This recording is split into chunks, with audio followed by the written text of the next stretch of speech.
Bienvenidos a su segmento de Misión con los Profetas. Profeta Ageo.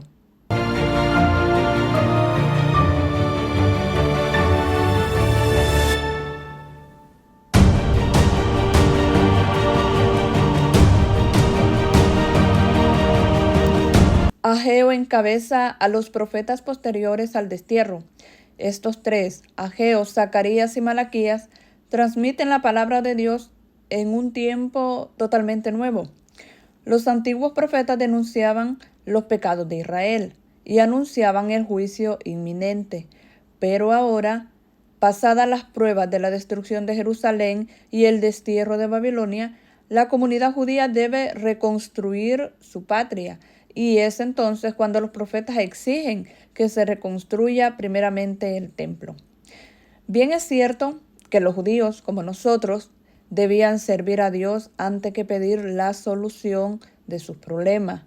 Pero el mensaje de Ageo es profético en otro sentido. Inicia una nueva etapa de fe de la historia sagrada en que la maduración del pueblo judío se haría a partir de la fidelidad a la ley y al culto. El templo ya es la morada de Dios en medio de su pueblo, pero también queda en espera una venida misteriosa de Dios del día en que visitará a su pueblo. En el capítulo 1, versos 7 al 11, leemos así: Piensen en lo que hacen. Vayan al monte a buscar madera y reconstruyan la casa. Con eso yo seré feliz y me sentiré muy honrado a la vez, dice Yahvé. Ustedes esperaban mucho y lo que amontonaron es muy poco, pues yo lo he soplado. ¿Por qué?, pregunta Yahvé. Porque mi casa está en ruinas, mientras cada uno de ustedes corre para arreglar la suya. Por esto, los cielos han retenido la lluvia y la tierra no ha dado sus frutos. Yo mandé la sequía a la tierra y a las montañas, al trigo y a las viñas, al aceite y a cuanto produce el suelo, a los hombres y a los animales y a todo lo que se logra con el trabajo humano. Aquí nos damos cuenta que Dios habla por medio del profeta Ageo para hacer esta denuncia, porque su templo está en ruinas. Parece que hoy es todo lo contrario, porque la gente se queja, pero de las tantas riquezas de la iglesia, como ellos lo dicen, de los grandes tesoros. Y es por eso que surgen preguntas como: ¿por qué la iglesia tiene tantos tesoros en el Vaticano mientras hay tantos pobres en el mundo? Esta sencilla frase hace sufrir a muchos católicos. Se sienten mal al escucharla y no saben qué pensar, contestar o explicar. Ellos mismos se quedan un poco confundidos. Entonces vamos a analizar un poco este asunto. Y he tomado una información de Así Prensa que me ayuda con este tema y se lo voy a compartir. Dice así: ¿qué es lo que se quiere decir con esta frase? Punto 1. Cuestionamiento. Con el asunto de las riquezas de la iglesia no es claro qué es lo que se cuestiona o critica. Lo primero que se observa al analizar la cuestión es la falta de datos y acusaciones concretas. Estamos frente a un cuestionamiento difuso, nada claro, sin datos, porque nunca es claro a qué riqueza se refiere, qué es lo malo de esas riquezas hipotéticas, quiénes son los culpables. Porque los pobres también son parte de la iglesia. Y exactamente cuál es la culpa, qué es lo que se espera que la iglesia debería hacer. A simple vista, lo primero que se intuye es que se trataría de una acusación a la iglesia de insensibilidad ante el problema de la pobreza. ¿Cómo es posible que la iglesia viva con tantas riquezas cuando hay tantos pobres en el mundo? Esta acusación se presentaría como el hecho que desacreditaría a la iglesia en cuanto tal, es decir, una institución que vive semejante hipocresía. Decir que ama a los pobres mientras que está llena de riquezas que no pone al servicio de los mismos. No sería digna de ser tomada en cuenta ni creída. ni aceptada. Esta sería una de las mayores vergüenzas de la Iglesia, ante la cual no habría defensa ni explicación posible. Punto 2. Lo real. ¿De qué riquezas estamos hablando? Seamos serios. Que alguien aporte datos. Si se da por supuesto que en el Vaticano hay grandes tesoros, que se diga qué tipo de tesoros. Joyas, cuentas bancarias, ¿dónde están? ¿Cuánto es su valor? Pero uno comienza a preguntarse, ¿acaso alguien considera a la Iglesia como una institución millonaria? ¿Quién pensaría encontrar obispos en las revistas con listas de millonarios? ¿Tiene la Iglesia fines de lucro? ¿Da dividendos? ¿Cotiza en bolsa? La acusación de entrada sugiere cosas falsas. La vida lujosa del Papa, obispos, curas, monjas, etcétera, que serían quienes disfrutarían, gozarían de estos tesoros, afán de lucro escondido bajo la excusa de la religión. Además, estimula imaginaciones frondosas al hablar de tesoros. Uno imagina cuartos llenos de lingotes de oro, cofres llenos de joyas, películas de piratas, etc. Pero en la realidad, ¿a qué riquezas se refieren? Basta que mires las pertenencias de la iglesia que están a tu alcance, tu parroquia, tu catedral, para no encontrar cosas lujosas por ningún lado. Los tesoros, como los llaman, son un tesoro cultural, espiritual, histórico, pues se trata de las iglesias, imágenes, cuadros, frescos, cálices, ornamentos. Esos tesoros no tienen ningún valor comercial ni financiero. Están dedicados al culto divino en iglesias o expuestos en museos que se conservan el patrimonio cultural de 2000 años de cristianismo.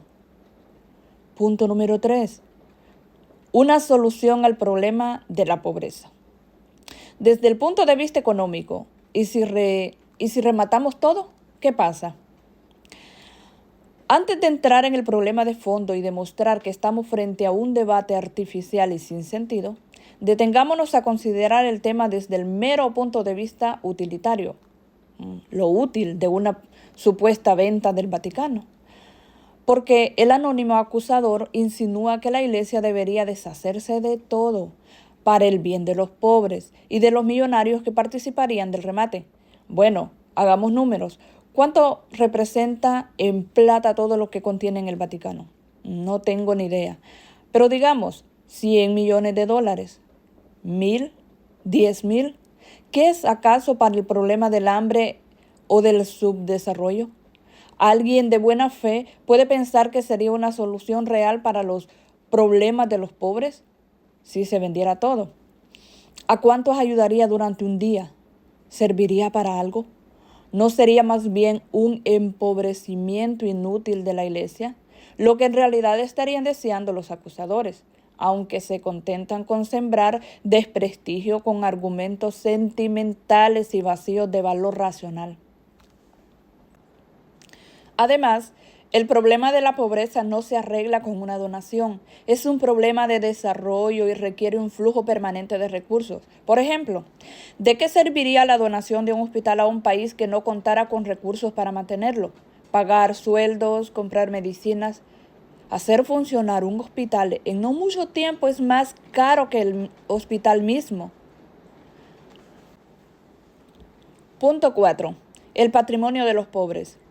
Además, contrariamente a lo que la acusación sugiere, las supuestas riquezas de la Iglesia son patrimonio de los pobres, que lo sienten como suyo, porque realmente lo son. Un botón de muestra. Cuando Juan Pablo II hizo su primer viaje a Brasil, después de una ceremonia salió del protocolo, se metió en medio de una favela y visitó una familia. Conmovido, les dejó de regalo su anillo de papa. ¿Ustedes piensan que fueron lo suficiente, dejados mal de la cabeza como para venderlo por su peso en oro y comprarse unas cocas? Es su tesoro, lo conservan en la capillita de la favela. Los pobres son pobres, pero no tontos. Nunca He escuchado a un pobre quejarse de supuesta riqueza de su parroquia o capilla. En cambio, los he visto trabajar y sacrificarse duramente para mejorarla. Son los que con más orgullo muestran sus tesoros. Además, la experiencia también enseña. En los 60 y 70 hubo algunos sacerdotes que, quizá víctimas de esta acusación, vendieron imágenes, cálices, custodias. ¿Qué pasó con el fruto de su venta? Lo único claro es que no existen más. Alguien puede pensar que esos cálices están mejor en vitrinas de las casas de los ricos, en lugar de cualquier iglesia. Punto 5. ¿Por qué la iglesia tiene bienes? Yendo al fondo de la cuestión, ¿cuál es el problema de los supuestos tesoros vaticanos?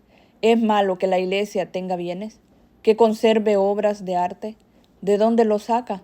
¿A quiénes perjudica el tenerlos? ¿Es acaso contrario a las enseñanzas de Cristo?